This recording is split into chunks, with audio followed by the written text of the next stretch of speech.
Assalamualaikum warahmatullahi wabarakatuh. Perkenalkan, kami dari kelompok 6 ingin menjelaskan materi mengenai pewarisan sifat pada makhluk hidup. Di sini kami beranggotakan 4 orang, yaitu Anda Anezeli Akbar, Nifa Haji Fatahillah, Novia Rahmah, dan saya sendiri Nur Sabrina. Pada materi kali ini kami membaginya menjadi 5 poin yang akan kami bahas.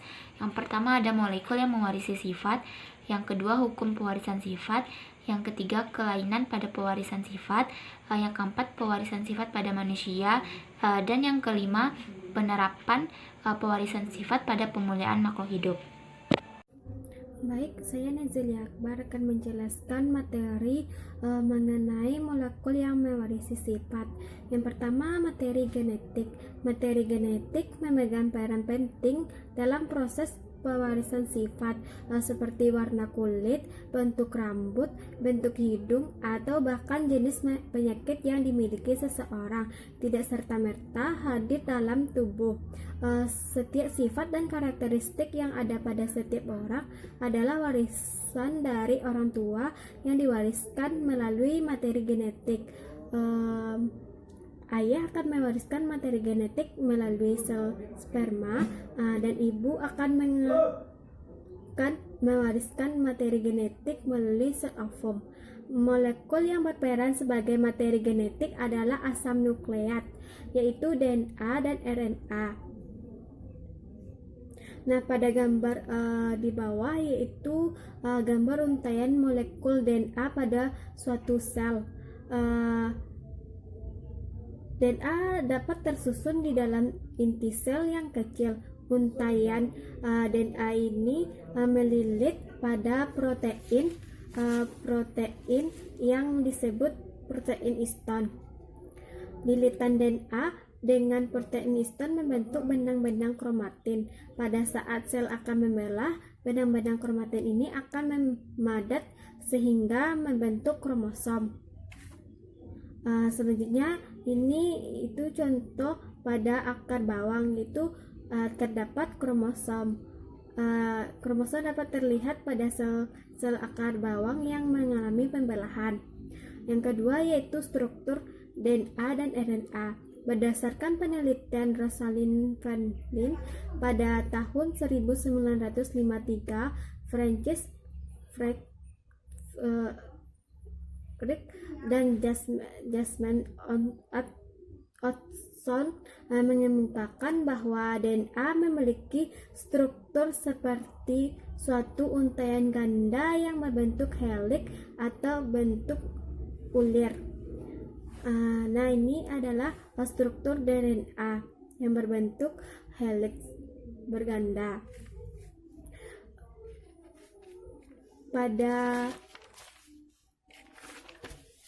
Pada struktur DNA terdiri dari subunit nukleotida. Nukleotida tersusun atas gugus fosfat, gula, dan basa nitrogen. Pada DNA, gulanya berupa gula deoksiribosa. Struktur DNA yang heliks terbentuk karena adanya beberapa jenis ikatan kimia antara untaian DNA diikat oleh ikatan hidrogen, antara basa nitrogen dengan gula diikat oleh ikatan glikosida, sedangkan antar nukleotida dihubungkan dengan ikatan fosfodiester. Basa nitrogen ada 4 senyawa basa nitrogen yang menyusun DNA, yaitu adenin yang selalu berpasangan dengan timin serta guanin yang selalu berpasangan dengan sitosin.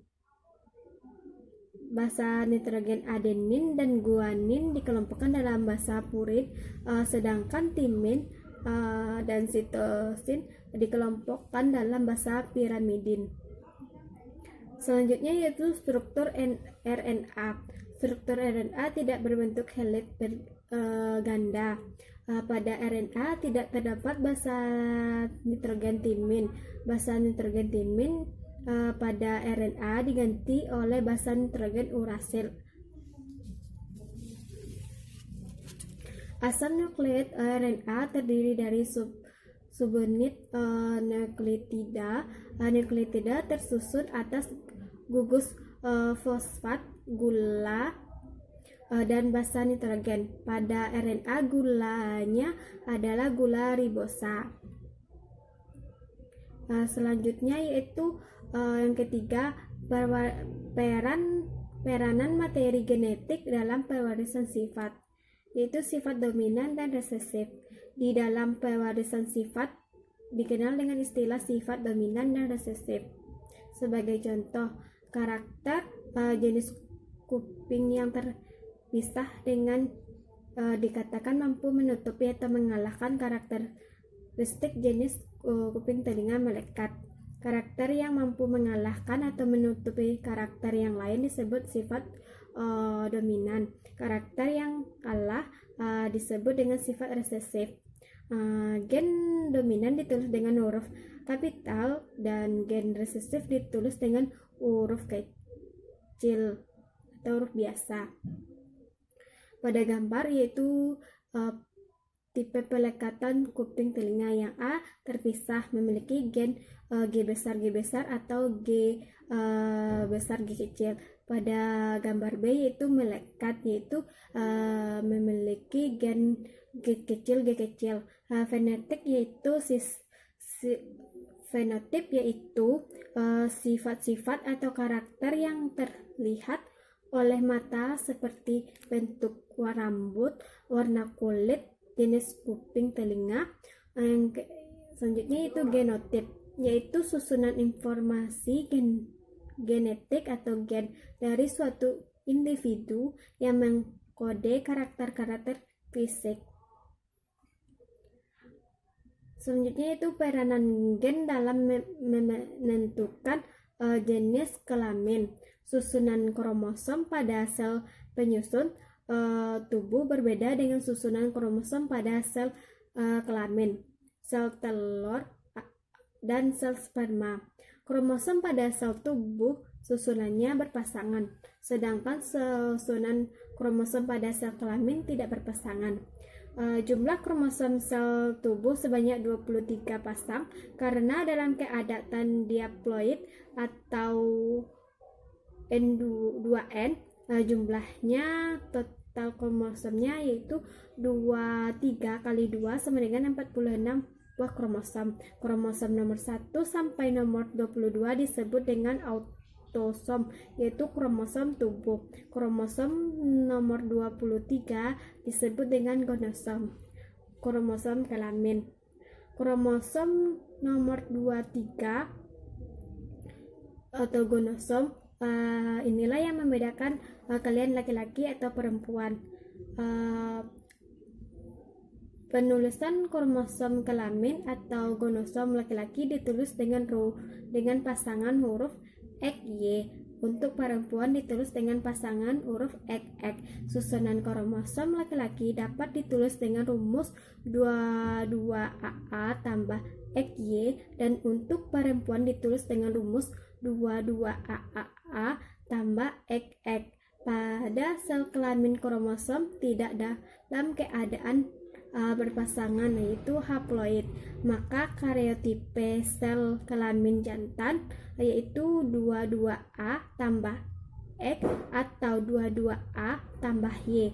Karyotipe sel kelamin betina yaitu 22A tambah X.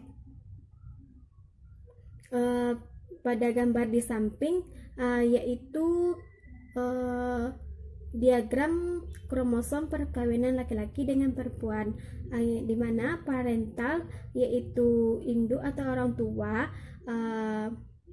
sel kelamin jantan dan sel kelamin betina yaitu 22AA tambah XY sel dan 20AA tambah XX. Pada sel kelamin jantan menghasilkan dua gamet yaitu 22A tambah X dan 22A tambah Y. Pada sel kelamin betina menghasilkan satu gamet yaitu 2AA tambah X. Jika 2AA tambah X bertemu dengan dua-dua A tambah X, maka filia atau anak yang maka anaknya akan berjenis perempuan, yaitu dua-dua A AA tambah XX. Jika 2AA tambah Y, jika bertemu dengan 2AA tambah X, maka menghasilkan anak laki-laki, yaitu 22AA tambah XY.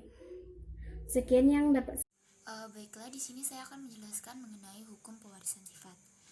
Teman-teman bisa melihat pada slide yang kami tampilkan itu ada gambar dari seorang tokoh, di mana gambar tersebut merupakan gambar dari tokoh yang bernama Gregor Mendel, di mana Gregor Mendel ini merupakan seorang pendeta dan juga ahli botani dari Austria, di mana ia mulai meneliti tentang pewarisan sifat dimulai pada tahun 1856. Mendelnya juga dikenal sebagai pertama kali yang menemukan teori penurunan sifat, yang mana kita kenal sampai saat ini sebagai hukum Mendel. Atas jasanya dalam penurunan sifat ini, beliau dijuluki sebagai Bapak Genetika. Dalam pewarisan sifat ini, Mendel melakukan dua jenis persilangan, di mana dia melakukan persilangan monohibrid dengan persilangan hibrid, di mana pada persilangan monohibrid ini ia menyilangkan RCs dengan satu karakter yang berbeda, sedangkan pada persilangan hibrid ia menyilangkan dengan dua karakter yang berbeda. Yang pertama itu ada persilangan monohibrid. Pada persilangan monohibrid ini, Mendel menggunakan bunga RCs berbunga ungu dengan RCs berbunga putih, di mana pada gambar yang di slide yang menjadi jantannya itu merupakan bunga ungu, sedangkan yang menjadi sebetina itu yaitu bunga putih. Di sana parental itu disebut dengan induknya itu bunga ungu dan juga bunga putih, sedangkan genotip bunga ungu yaitu U besar, sedangkan genotip dari bunga putih U kecil. Ketika dia membelah atau menjadi gamet dari bunga ungu atau yang menjadi sel spermanya itu U besar, sedangkan yang menjadi gamet sel telurnya U kecil. Maka ketika dilakukan persilangan, di mana pada tabel didapatkan 4 bunga ungu dengan genotip U besar, U kecil. Selanjutnya, Mendel melakukan persilangan dari keturunan pertama tadi, yaitu U besar, U kecil dengan U besar, U kecil. Dari persilangan ini, teman-teman bisa melihat bagan persilangannya pada slide. Di sana yang menjadi sel jantan dan sel betinanya itu tuh sama-sama bunga ungu dengan genotip U besar, U kecil. Nah, ketika dia menjadi gametnya itu untuk jantan dan betina itu juga sama, U besar, U kecil. Untuk jantan dan untuk betina juga U besar, U kecil. Nah, ketika dilakukan persilangan pada tabel yang untuk mendatar itu untuk sel jantan, sedangkan untuk menurun itu untuk sel betina. Nanti akan didapatkan 3 bunga ungu dengan satu genotip U besar, dan dua buah genotip U besar, U kecil, dan satu bunga putih dengan genotip U kecil. Selanjutnya itu ada pemisahan gen saat pembentukan gamet. Pada persilangan monohibrid ini dapat kita lihat di mana yang awalnya bunga ungu dengan genotip U besar, yaitu dia kromosomnya berpasangan atau bersifat diploid. Lalu dia akan membelah secara meiosis, di mana kromosom ini akan terpisah sehingga gamet dari bunga ungu itu U besar saja. Sedangkan pada bunga putih itu yang pertama dia bersifat diploid dengan genotip U kecil. Ketika dia membelah secara meiosis, maka gametnya itu U kecil. Nah, ketika U besar dan U kecil bertemu, maka akan terbentuklah zigot, di mana zigot ini nanti akan bergenotip U besar, U kecil. U besar, U kecil ini merupakan bunga ungu. Pada persilangan monohibrid ini didapatkan dua istilah, di mana homozigot dan heterozigot. Homozigot ini yaitu individu yang memiliki karakter atau sifat yang dikontrol oleh dua gen yang identik. Pada homozigot ini dibagi menjadi dua, yaitu dominan dan resesif. Untuk homozigot dominan ini yang bergenotip U besar, sedangkan yang bersifat resesif ini dengan genotip U kecil, Selanjutnya itu ada heterozigot. Heterozigot ini merupakan individu yang memiliki karakter atau sifat yang dikontrol oleh dua gen yang tidak identik atau tidak sama, di mana yaitu yang bergenotip U besar, U kecil. Dari persilangan monohibrid ini, Mendel itu menarik kesimpulan yang dikenal dengan hukum satu Mendel atau hukum pemisahan bebas atau segregasi Mendel, di mana hukum satu ini berbunyi pada waktu pembentukan gamet terjadi pemisahan alternatif gen atau variasi gen yang disebut juga alel secara bebas. Selanjutnya itu ada persilangan hibrid. Pada persilangan hibrid ini, Mendel mengawinkan dua kacang kapri yang memiliki dua sifat yang berbeda, di mana ia menyilangkan kacang kapri berbiji bulat berwarna kuning dengan genotip B besar, K besar yang bersifat dominan, dengan kacang kapri berbiji kisut berwarna hijau dengan genotip B besar, B kecil, K kecil. Di mana pada bagian persilangannya teman-teman bisa melihat pada slide di gambar itu, di mana yang berwarna kuning itu merupakan yang bersifat dominan, sedangkan yang berwarna hijau itu merupakan yang bersifat resesif.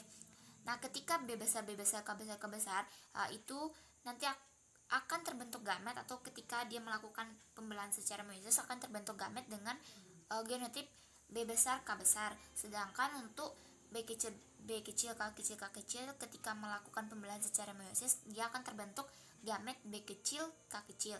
Nah, ketika dia bertemu maka terjadilah persilangan dengan yang menghasilkan kacang kapri berbiji bulat berwarna kuning dengan genotip B besar, B kecil, K besar, K kecil.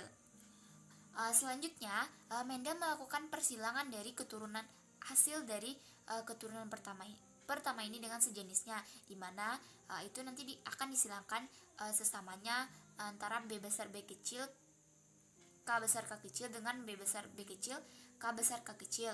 Nah, untuk ketika dilakukan gamet antara sel betina dan sel jantannya itu akan sama, di mana gamet yang terbentuk ada 4, B besar, K besar, B besar, K kecil, B kecil, K besar, B kecil, K kecil. Di mana nanti ketika untuk memudahkan kita menentukan keturunannya itu, maka kita bisa menggunakan tabel perkalian. Teman-teman bisa melihat di sana pada slide itu sudah ada tabel persilangan, di mana untuk yang mendatar itu untuk sel jantan, sedangkan yang menurun itu untuk sel betina. Nah, ketika dilakukan persilangan didapatkan 9 buah kacang kapri berbiji bulat berwarna kuning dengan genotip B besar, K besar, K besar, B besar, K besar, K kecil, B besar, B kecil, K besar, K besar, B besar, B kecil, K besar, K kecil. Dan 3 buah kacang kapri berbiji bulat berwarna hijau dengan genotip B besar, K kecil, K kecil, B besar, B kecil, K kecil, K kecil. Dan 3 buah kacang kapri berbiji kisut berwarna kuning dengan genotip B kecil, K besar, B kecil, K besar, K kecil. Dan 1 buah kacang kapri berbiji kisut berwarna hijau dengan genotip B kecil, K kecil, K kecil. Dari persilangan hibrid ini didapatkan perbandingannya yaitu 9 banding 3 banding 3 banding 1. Kesimpulan dari persilangan hibrid ini, Mendel menarik hukum keduanya yang dimana disebut juga dengan hukum pilihan bebas Mendel. Pada hukum kedua ini itu berdasarkan hasil yang tampak pada F2, Mendel menyimpulkan bahwa faktor-faktor yang menentukan karakter-karakter yang berbeda diwariskan secara bebas satu sama lain. Sekian dari saya. Baiklah, materi selanjutnya tentang pewarisan sifat pada manusia. Sebelum itu, saya minta maaf kepada ibu dan teman-teman jika suara saya kurang jelas, dikarenakan badan saya kurang fit. Baiklah, yang pertama tentang pewarisan sifat atau plasa. Makhluk hidup yang ada di muka bumi ini sangatlah beragam. Setiap jenis makhluk hidup mempunyai sifat dan ciri tersendiri sehingga dapat membedakan antara yang satu dengan yang lainnya. Sifat atau ciri yang dimiliki oleh setiap makhluk hidup ada yang dapat diturunkan dan ada pula yang tidak dapat diturunkan. Berikut ini merupakan contoh atau pewarisan sifat pada karakter pada manusia. Yang pertama ada warna kulit, yang kedua ada rambut pada dahi, yang ketiga ada pelekatan cuping telinga, dan yang keempat ada bentuk rambut. Yang pertama ada warna kulit. Warna kulit juga dikode oleh banyak gen, namun dapat kita sederhanakan menjadi 3 gen. Misalnya 3 gen tersebut yaitu gen A besar, B besar, dan C besar, yang mengkode pembentukan pigmen kulit yaitu melanin sehingga kulit menjadi gelap. Variasi atau alternatif gen lain pada kulit atau alela yaitu gen A kecil, B kecil, dan C kecil. Orang yang memiliki gen A besar, B besar, B besar, dan C besar, C besar akan memiliki kulit yang sangat gelap. Sedangkan yang memiliki gen A kecil, B kecil, B kecil, dan C kecil, C kecil akan memiliki kulit yang sangat terang. Orang yang memiliki gen A besar, A kecil, B besar, B kecil, dan C besar, C kecil akan memiliki warna kulit sawo matang atau tengah-tengah antara sangat gelap dan sangat terang. Selain akibat gen faktor lingkungan, faktor lain seperti paparan sinar matahari juga mempengaruhi pada fenotip warna kulit. Yang kedua, ada bentuk pertumbuhan rambut pada dahi. Ada rambut yang tumbuh melingkar biasa atau tumbuh seperti huruf V, atau yang dikenal dengan Windows peak. Tumbuhnya rambut seperti huruf V dikontrol oleh gen W besar, diambil dari Windows peak. Gen W besar yang bersifat dominan, orang ini memiliki pertumbuhan rambut pada dahi memiliki gen W besar atau homozigot dominan, atau gen W besar W kecil atau heterozigot. Sedangkan orang yang tidak memiliki pertumbuhan rambut seperti V memiliki genotipe homozigot resesif atau W kecil. Yang ketiga ada tipe perletakan cuping telinga. Seperti yang telah dipaparkan sebelumnya, tipe perletakan cuping telinga ini juga dikontrol oleh gen, yaitu gen G besar. Untuk cuping telinga terpisah atau terlepas dan gen G kecil untuk cuping telinga melekat. Jadi, seseorang yang memiliki gen G besar, baik bergenotipe G besar atau G besar G kecil, akan memiliki tipe perletakan cuping telinga terpisah. Sedangkan yang memiliki tipe perletakan cuping melekat memiliki gen G kecil. Yang keempat ada bentuk rambut. Bentuk rambut juga dikode oleh gen. Ada 2 versi gen, yaitu mengendalikan tipe rambut gen C besar dominan atau mengkode rambut keriting dengan gen S kecil atau resesif. Mengkode rambut lurus yaitu mengkode rambut lurus. Bentuk rambut merupakan kasus yang menarik yang dikenal dominasi tidak sempurna. Artinya, jika kamu memiliki salah satu dari kedua jenis gen tersebut, gen C besar dan gen S kecil, kamu akan mendapatkan campuran dari keduanya, yaitu rambutnya akan menjadi merombak atau C besar S kecil. Jadi, orang yang memiliki rambut keriting memiliki genotip C besar. Orang yang memiliki rambut berombak memiliki genotip C besar S kecil. Dan yang memiliki rambut lurus memiliki genotip S kecil. Baiklah, hanya itu yang dapat saya sampaikan. Lebih dan kurangnya saya mohon maaf. Saya kembalikan kepada moderator. Baiklah, selanjutnya saya akan menjelaskan materi keempat yang mengenai kelainan sifat yang diturunkan pada manusia. Yang pertama yaitu albino, yang kedua buta warna, yang ketiga hemofilia, dan keempat kanker. Pertama, albino. Istilah albino berasal dari bahasa Latin yaitu albus yang artinya putih. Albino merupakan kelainan yang disebabkan tidak adanya zat warna atau pigmen yang disebut zat melanin. Penderita albino tidak dapat membentuk melanin di kulit, rambut, dan mata. Orang yang menderita kelainan ini pada umumnya akan mengalami fotofobia atau takut cahaya, di mana Pigmen melanin berfungsi untuk melindungi kulit dari sinar ultraviolet. Tidak adanya pigmen kulit membuat penderita lebih rentan terserang kanker kulit dan kulit mudah melepuh akibat terpapar sinar matahari. Seorang anak albino dapat lahir dari pertama, pasangan suami istri normal, yang keduanya heterozigot atau pembawa karir albino. Yang kedua yaitu pasangan suami istri yang salah satunya albino dan yang lainnya normal heterozigot.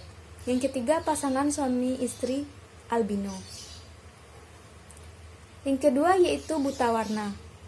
Penyakit buta warna adalah cacat menurun yang menyebabkan seseorang tidak dapat membedakan warna tertentu oleh orang dengan mata normal.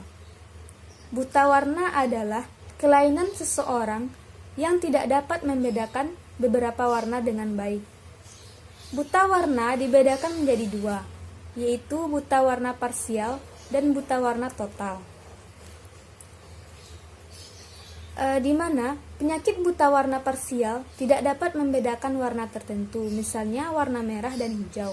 Sedangkan buta warna total tidak dapat membedakan sama sekali semua jenis warna, sehingga tampak hitam dan putih saja. Yang ketiga yaitu hemofilia.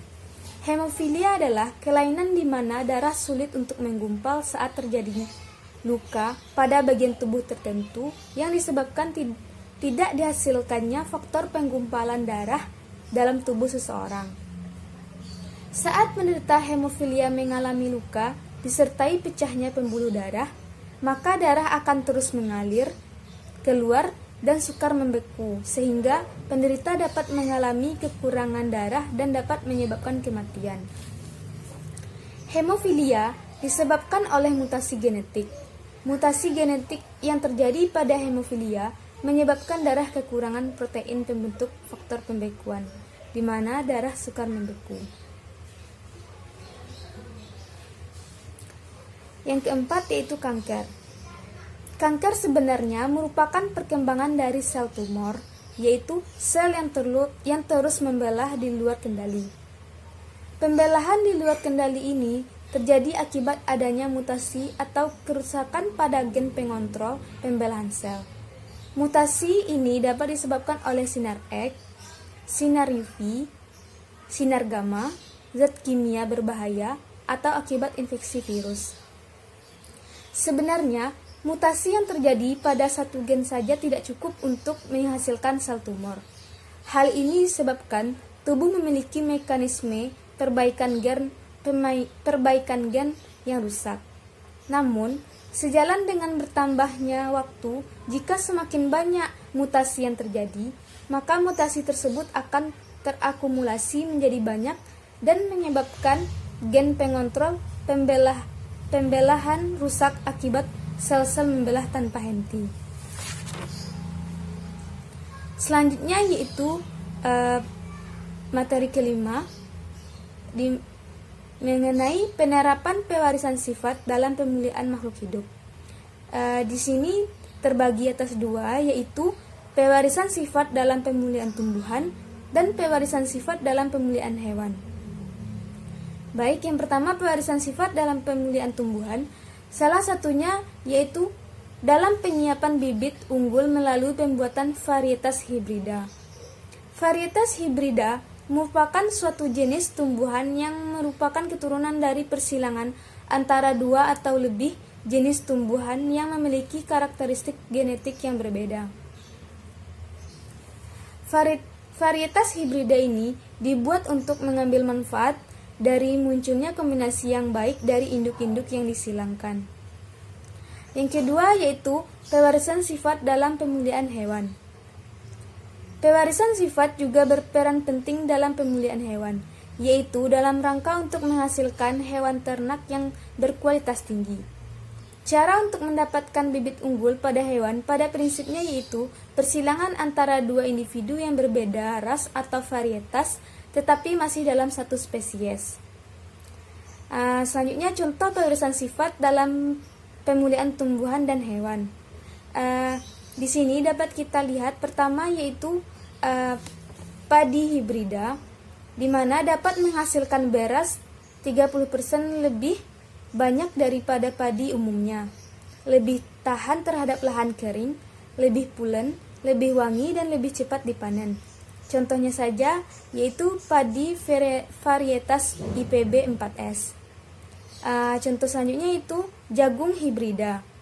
Contohnya yaitu jagung varietas Bima 14 Batara. Merupakan jagung hibrida unggul yang dihasilkan dari hasil persilangan galur atau jenis dari Balai Penelitian Sereal dengan galur hasil kerjasama dengan Syngenta.